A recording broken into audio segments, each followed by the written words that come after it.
Hello and welcome to episode 24 of the All Round Coaching podcast. We are post-holiday, a little bit depressed maybe. Thankfully the sun actually is out today, but we got back off a all-inclusive week away in Cape Verde. Yeah, we came back, we recorded 2 podcasts before we left, just to make sure that we weren't behind when we weren't straight into things as soon as we got off the plane. So actually that weekend was absolute bliss for us. I think we had a bit of a lazy day on Saturday, didn't we? On the Saturday that we got back. So we are 2 weeks after having come back from holidays, really. Still feeling the holiday blues. Just about clinging on to tans. Or I feel like I am anyway. No, I think it's still a nice colour. But this podcast, I wanted to go over the fact that you can go on an all-inclusive holiday, you can go away, you can have occasions, and it's not about coming back in a worse state than what you went. So from a physique point of view, we've both come back. Well, my coach said I actually looked a little bit leaner. So do you want to cover how we did this, Mel? It's a miracle. Let's be honest. We talked about it. Naturally, when you've got, I think the most strenuous parts of the holiday was just getting to a certain appointment for like a massage or a facial, wasn't it? So we had a lot of time to kind of like sit, reflect, bob around the pool, lie by the pool, get up, get down, sit down, get crashed by waves, get absolutely smashed by waves. But I think something that we both chatted about how, I suppose, the different types of people that were there, and we're certainly not ones to body shame or anything like that, but I think it was evident to both of us, me more so than you, I think, because I think I'm hypersensitive to it now, that just the sheer amount of obesity, which is quite scary really, because you think that, I operate in circles when most of my friends are kind of, normal. Yeah. Or most of the people that I'm around are normal, but I don't know, I found it quite shocking really, in terms of how big some of the people were, or the levels of obesity that there were. And there wasn't just Brits abroad. Just counting for how many people went past, it was literally 1 in 2 people were obese, and we're not just talking, a little bit fluffy, like quite big people. And then for me, it was watching how people actually eat as well, and that was a big thing for us. Like, there's a reason they're that big, and they were going, like, the piling the plates up and then going back for more. Like, we literally would have a little side plate of something and have 1 plate, and it'd be like 1 spoon. So it's the portion control. Yes, it's an all-inclusive, but you don't have to eat yourself into oblivion. And I think that notion of you're on holiday, relaxing isn't just overeating and drinking yourself into stupidness. Yeah, I think we more so, like, obviously for anybody that has been to an all-inclusive, they are normally buffet style shindigs. So it is, and I've been criminal of it before, where you go and you just want to, especially that first day, because you're just getting into the swing of it, you're not having to cook anything, like, it's really nice. Like, obviously if you go to a really nice place, obviously loads of nice food on offer, and you just kind of want to sample everything, and it's really difficult to refrain and really, really not restrict yourself, but I suppose just not go for fucking 4 or 5 plates. Yeah, it was night and day, this all-inclusive. Like, I've been Cape Verde before, so I've been in the same environment, and obviously previous to this one, Cape Verde in 2019, I put on 10 kilo, and the reason for that was I was getting multiple plates, I was going back, I was having 2-3 portions at breakfast, so it wasn't the fact that it's my body, it was the actions I had with it. And then this holiday, I was more mindful, like, my relationship with food was better. I didn't feel the need to overeat and eat myself till I was past full. Like, if I was full, I'd just stop. Yeah. And I think that was the difference for me. The food's always going to be there anyway, and I think I always made sure there was a portion of protein on my plate, and a little bit of veg and some carbs as well. Like, there was nothing that was bad, it was just the portion controls. Yeah, it's funny, I think we've heard it from other people that have been on holiday, especially those that have been to America, looking at you, Laura, where like you get past a certain point, you kick into, let's have the pizza, let's have the pasta, let's have the beige food, and then after a bit you are kind of craving the veg, you're craving the colour, aren't you? Yeah. And it's easy done, and like I said, we're certainly not here to kind of sit here and body shame and sit on our like little pedestals and say that we did really well, but I think it was interesting for me anyway. I've been on, this is the best that I felt going on holiday. Yeah. And I certainly didn't want to sacrifice that, because I think we both felt it, didn't we, as we went through the week. Like, you put a bikini on And as you progressively get through the week, you're drinking a little bit more, you're not moving as much, you're eating a little bit more food, like then bikinis become ever so slightly tighter. And then you just don't want to, I was more conscious of, I don't want to get back into that point where I don't feel good about myself. I went on holiday feeling good, and then I didn't want to leave the holiday feeling worse than when I came. Yeah, and I think that was similar to me. When I drink alcohol, like I do, I just hold water and I do look different. And I think we only drank a couple of times, if that, where we actually got a little bit drunk. And then the days that we didn't drink, I did feel a little bit better about myself. So... Yeah, it didn't help that I was ordering Copacabanas thinking that there was alcohol in them. There was actually zip in there. Yeah, we were just drinking juice at this point. That's how wild we were. But I think it's been nice for me, because I do have to graft to get any result. It was nice coming back in a better state, because if I was saying my scale weight as a win, I now weigh lighter than what I went away, and that's never happened for me. So it's a win to actually come back in a better place than what I actually left. Yes, I think you were based off the last time that you went to Cape Verde, like you were expecting to come back heavier. Yeah, I already had that. Holy fuck, I am going to get fat on holiday, because it's all inclusive, and it's not. It's your actions along with that. And I think I have been a lot better, because they'll either say, fuck it, I'm on holiday, everything falls by the wayside, or they think that they have to wait to start goals, and that's what I wanted to prove. So we had 42 elites, and we purposely did it where it was in line with the holiday, and obviously we had time of the month as well, so naturally we're going to be a little bit more bloated, but we still got better results because we were mindful and our habits were already there. We didn't restrict, we didn't hold back, we didn't neglect anything. Like, we did everything we wanted to, and we still had an absolutely amazing time and stayed in decent shape and feel better for it. Yeah, I mean, we trained twice, which for me is a first. I've never been on holiday and trained. Yeah, so that was like a normal routine. Like, we were there a week. We didn't have to train 7 days because we only trained 4 days. So we did twice on holiday and twice at home. Mm-hmm. So that's a non-negotiable for us, our training. Mm-hmm. Walking along the beach, which is for miles. Like, I didn't wear my watch for a lot of it, but the one day that I did was 20,000 steps. Swimming up and down the pool, and then obviously when you're getting battered in the sea, you're using energy just to save yourself from drowning there. Just to hold yourself into the ground. We actually did aqua aerobics as well, didn't we? Like with the water floats and... So we were active, we weren't... And obviously we caught the sun for this, by the way, if people just want to go on holiday for a tan. We didn't just lay on the sunbed drinking ourselves silly. Like, we moved and... Yeah, I mean, to be fair, we would like the most of the routine, the extent of the... I suppose the day, which is mad when you come back because you could just get back into the rat race of things. But obviously we would lie down, pick a sunbed, pick our usual one, go into the pool because it was mad hot, go to the swimming bar, then bob around the pool for a bit, go back to the sunbed, finish our drink, go back to the pool. So I don't know how many steps we must have taken just doing that circuit, really. Oh, no, do you know what though? It was absolutely amazing for me to go away with someone, have someone to bob around the pool with. Yeah, we were knobbing around as well, to be fair. I think we were doing diving and we were playing mushroom, and no, it was just mega. It was really nice, and it was nice to obviously we are a fitness podcast. It was nice to still feel good at the end of it and still feel like I've not sacrificed everything for the sake of a week. No, because obviously it does take longer than a week to get it back. So having ourselves, because we're going to do a photo shoot on the 3rd of December, but we didn't like it. It probably blows my mind a little bit. We didn't restrict anything. No, I didn't feel like I was holding back. Like, we still... I don't... We eaten more than what we normally would, but we didn't overeat for the sake of it being there.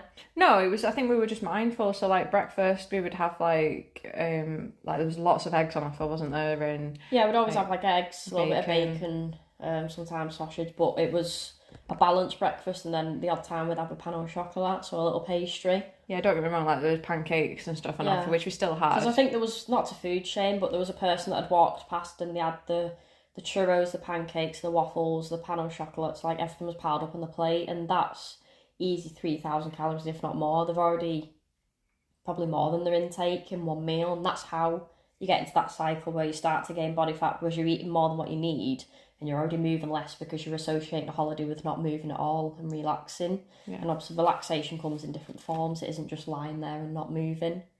Yeah, I can see how people kind of fall into that trap, because like you do want... it's hard to kind of not feed into that gluttony, isn't it? Yeah. When there is so much nice things on offer, and it does change every day, or it did.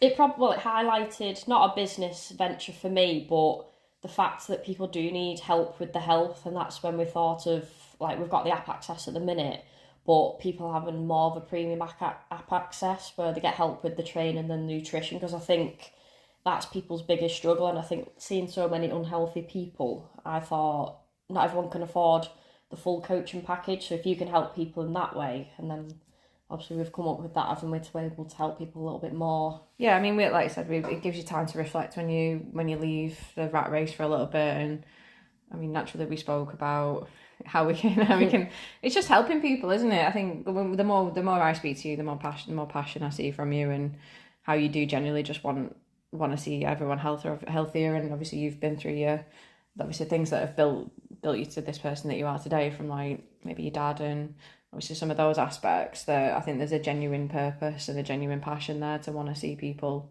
succeed and be healthier. So obviously we talked around how we can offer different packages that help. Yeah, sorry. I was just going to say, I've lost my train of thought. People do take the health for granted, and it shouldn't, because we get one mind and one body, as cliche as that sounds. And I think people only panic when the health's declining, and sometimes it is too late then.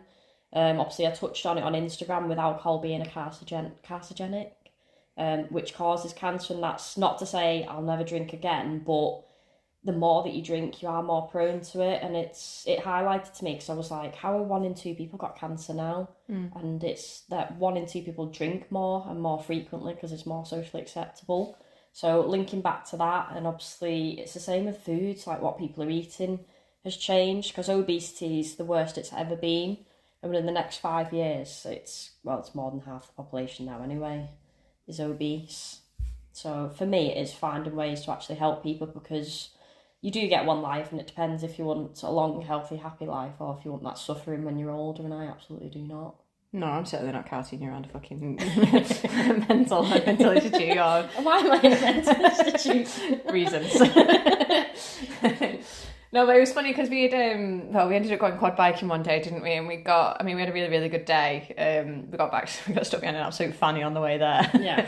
He was doing 20 miles an hour on the way to the beach, but on the way back, I think we got caught up in just a rowdy group. Sound like a right pair of old fogies, don't we? But like a proper rowdy group of girls. I think you'd overheard one of them say, "I'm not having pop today." I'm not having Diet Coke because it's bloating me. But then we got back to the hotel and they were literally drinking pints of lager. So it's that association with fizzy pop's bad, but alcohol's fine. Like, I don't think people, one, see the health implications of it, and two, the calorie consumption. Like, it isn't pop that's bloating. You are putting on body fat because you're drinking alcohol and things that are gonna gain body fat. Yeah, it was mad. We did see people. I'm sure the earliest that we'd seen was 9 o'clock for a glass of lager, which is crazy.